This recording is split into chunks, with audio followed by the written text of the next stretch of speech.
How did Verne produced a Hollywood movie with Ed Asner and people that had actually acted and done the whole thing? It wasn't the usual wrestling, Right. We'll get some guys with the, Instamatic over here in the corner.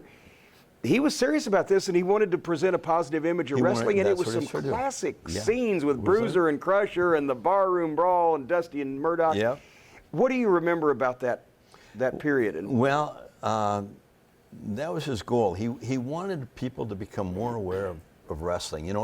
Everybody's area was getting hot. Yeah. At that time, and he was such a believer in giving the people the impression, when you got in the ring, you better make those people believe this is real. Yeah. And he was so,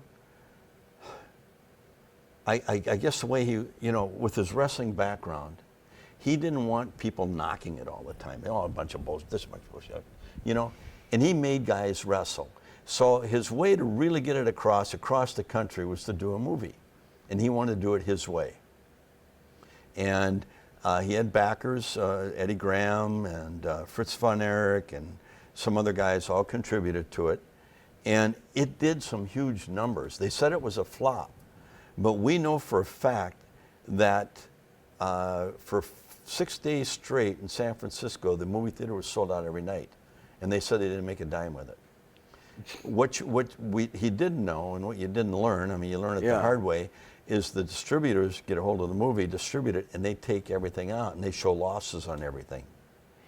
I got to be honest with you, I loved it. Stevens takes the upside down bump.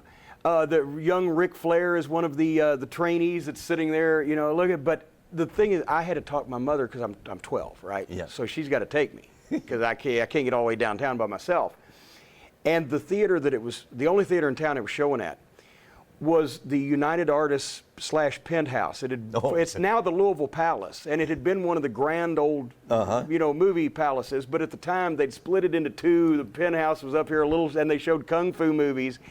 And it's downtown on 4th Street, and basically, are you sharing the theater with a wino, or Well, no, there was actually 2 or 3 people because she agreed the only time she would take me is broad daylight. And I said, okay, let's go the first day. She lets me stay out of school and she takes me at like 11 o'clock in the morning or whatever it was.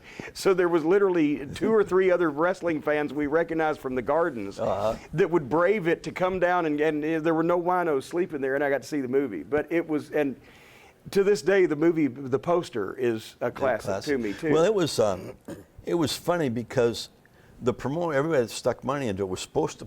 Everybody agreed they would promote it on their wrestling network.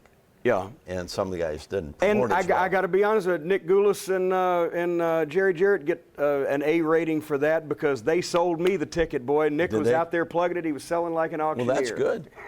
Well, Ed Asner, in fact, he just called a week and a half ago when my father passed away. They were good. They became really good friends.